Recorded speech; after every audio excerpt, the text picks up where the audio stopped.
అమరావతిలో జరిగిన ప్రారంభోత్సవాలకు deputy CM Pawan Kalyan ఎందుకు రాలేదు? దీని మీద ఇప్పుడు చర్చ నడుస్తోంది. ఈ రోజు కార్యక్రమం ఉండగా నిన్న మంత్రి నారాయణ వెళ్లి ఆహ్వానించడం ఏంటి అంటే పవన్ కళ్యాణ్ లైట్ తీసుకున్నారా, అందుకే ఆఖరి నిమిషంలో పిలిచారా అన్న ఒక చర్చ కూడా నడిచింది. అయితే తెలుగుదేశం పార్టీ వైపు నుండి ఆర్గ్యుమెంట్ ఏంటంటే లేదు, పవన్ కళ్యాణ్ కు ముందే ఆహ్వానం ఉంది, ఆయనే సుముఖంగా లేరు. ఈ విషయం తెలిసే మంత్రి నారాయణ డైరెక్ట్ గా వెళ్లి ఆహ్వానించడానికి వెళ్లారు బుధవారం. కానీ అప్పటికీ కూడా పవన్ కళ్యాణ్ ముందుకు రాలేదు, స్పందించలేదు. నాకు విశాఖపట్నంలో ఏనుగుల దినోత్సవం కార్యక్రమం ఉందంటూ వెళ్ళిపోయారు అని చెప్తున్నారు. ఈ కార్యక్రమానికి కూడా షెడ్యూల్ ని హఠాత్తుగా ఫిక్స్ చేసుకున్నారు పవన్ కళ్యాణ్ అని కూడా ఒక ప్రచారం నడుస్తోంది. అయితే ఇంత కీలకమైన తెలుగుదేశం పార్టీకి చాలా కీలకమైన అమరావతికి సంబంధించిన ప్రారంభోత్సవాలకు పవన్ కళ్యాణ్ ఎందుకు దూరంగా ఉన్నారు? పవన్ కళ్యాణ్ వరుసగా కేబినెట్ భేటీలకు కూడా దూరంగా ఉంటున్నారు. ఆ సమయంలో తెలుగుదేశం పార్టీ మీడియా కవర్ చేయడానికి ప్రయత్నించింది. ఎలాంటి గొడవలు లేవు కూటమిలో, పవన్ కళ్యాణ్ కు భుజానికి ఆపరేషన్ జరిగింది కాబట్టి ఎక్కువసేపు క్యాబినెట్ లో కూర్చునే పరిస్థితి లేదు కాబట్టి ఆయన క్యాబినెట్ భేటీలకు రావడం లేదు, అంతకుమించి ఏమీ లేదు అంటూ కవర్ చేశారు. కానీ ఈ రోజు అమరావతిలో ఈ కార్యక్రమం ఉండగా ఇక్కడికి రాకుండా విశాఖపట్నం వెళ్ళిపోయారు పవన్ కళ్యాణ్ గారు. కేవలం మంత్రి నారాయణ మాత్రమే ఆహ్వానించారా? ఒకవేళ పవన్ కళ్యాణ్ రావడానికి విముఖంగా ఉంటే డైరెక్ట్ గా చంద్రబాబు నాయుడు గారు ఫోన్ చేసి ఆహ్వానించారా లేదా? ఒకవేళ చంద్రబాబు నాయుడు గారు ఆహ్వానించినా సరే పవన్ కళ్యాణ్ రాలేదా? లేకుంటే పవన్ కళ్యాణ్ రావడానికి విముఖంగా ఉన్నారని తెలిసిన తర్వాత ఇక ఎందుకు ఫోన్ చేయడం లే అని చంద్రబాబు నాయుడు గారు మానేశారా? వీటి మీద ప్రజలకు ఈ రెండు పార్టీలు ఏదో ఒక పార్టీ స్పష్టత ఇవ్వాల్సిన అవసరం అయితే కనపడుతుంది. చంద్రబాబు నాయుడు గారు ఫోన్ లో ఆహ్వానించిన పవన్ కళ్యాణ్ రాకపోతే అది తీవ్రమైనది. ఒకవేళ ఇంకా మంత్రి నారాయణ పోయి ఆహ్వానించారు కదా, ఇంకా మళ్ళా ప్రత్యేకంగా నేను ఎందుకు పిలవాలి అని చంద్రబాబు నాయుడు గారు అనుకుని ఉంటే జనసేన పార్టీని పవన్ కళ్యాణ్ ను చంద్రబాబు నాయుడు గారు లైట్ తీసుకున్నట్టుగా ఒక అభిప్రాయం ఏర్పడేందుకైతే అవకాశం ఉంది. అయితే పవన్ కళ్యాణ్ తెలుగుదేశం పార్టీ తీసుకుంటున్న నిర్ణయాల నుండి దూరంగా వెళ్ళడానికి ప్రయత్నిస్తున్నారు అన్న ఒక చర్చ కూడా నడుస్తుంది. ఈ రోజు ప్రారంభోత్సవాలకు సంబంధించిన శిలాఫలకం మీద పవన్ కళ్యాణ్ పేరును కూడా పెట్టారు. ఇది ముందే ఫిక్స్ అయిన ప్రోగ్రామ్, అందుకే శిలాఫలకం మీద కూడా ఆయన పేరును కూడా చేర్చారు అని తెలుగుదేశం పార్టీ వాళ్ళు చెప్తున్నారు. మరి ఇంత ఉన్నప్పుడు పవన్ కళ్యాణ్ ఎందుకు రావడం లేదు అంటే అమరావతిలో జరుగుతున్న వ్యవహారాల మీద, అక్కడ ఖర్చు మీద చాలా విపరీతమైన ఖర్చు పెడుతూ ఉన్నారు.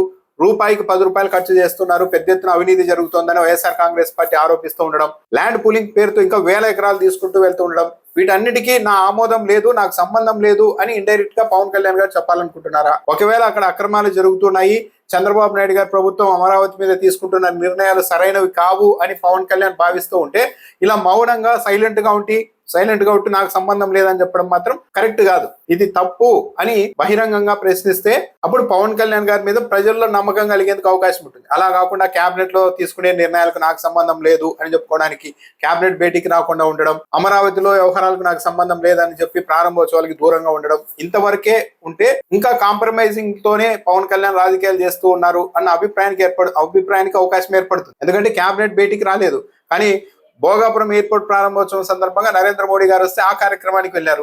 ఆ తర్వాత జరిగిన కేబినెట్ భేటీకి పవన్ కళ్యాణ్ రాలేదు. ఇక ఈ రోజు అయితే రెండు ఒకేసారి కార్యక్రమాలు పెట్టుకున్నారు. అమరావతిలో ఉన్న కార్యక్రమానికి రాకుండా మంగళగిరి నుంచి విశాఖపట్నం వెళ్ళిపోయారు పవన్ కళ్యాణ్ గారు. అంటే ఎక్కడో తేడా ఉంది. కేబినెట్ భేటీకి రాని సమయంలో ఆయనకు అనారోగ్య కారణంగా రాలేదు అని కవర్ చేసిన తెలుగుదేశం పార్టీ మీడియా ఈ రోజు అమరావతికి సంబంధించిన ప్రారంభోత్సవాలకు పవన్ కళ్యాణ్ రాకపోవడం పైన ఇంకా ఇప్పటి వరకు ఎలాంటి కవరింగ్ మొదలు పెట్టలేదు. మరి ఏ లైన్ తీసుకొని దీన్ని కవర్ చేసే ప్రయత్నం చేస్తారో చూడాలి. చివరకు ఈ పరిస్థితి ఎంతవరకు వెళ్తుందంటే చంద్రబాబు నాయుడు గారితో కలిసి కార్యక్రమాల్లో పాల్గొనేందుకు కూడా పవన్ కళ్యాణ్ ఇష్టంగా లేరు, అందుకే కేబినెట్ భేటీలకు రావడం లేదు, ఈ రోజు ఈ ప్రోగ్రామ్ కి రాలేదు.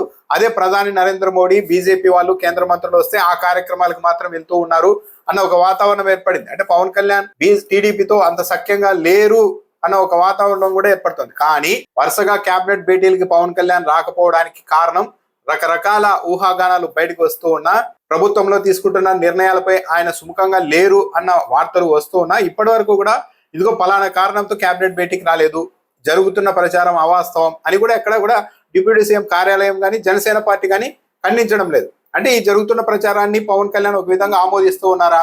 అవును, ప్రభుత్వంలో జరుగుతున్న నిర్ణయాలలో చాలా వాటికి నా ఆమోదం లేదు, నాకు సంబంధం లేదు, ఒకవేళ రేపు ప్రొద్దున వాటన్నిటి మీద ఏదైనా తేడా వస్తే నాకు సంబంధం లేదు, అదంతా చంద్రబాబు నాయుడు గారే నిర్ణయాలు తీసుకున్నారు అన్న ఒక ఫీలింగ్ ఏర్పడితే మంచిదే అని పవన్ కళ్యాణ్ గారు ఈ ప్రచారాన్ని కూడా ఎంటర్టైన్ చేస్తూ ఉన్నారా?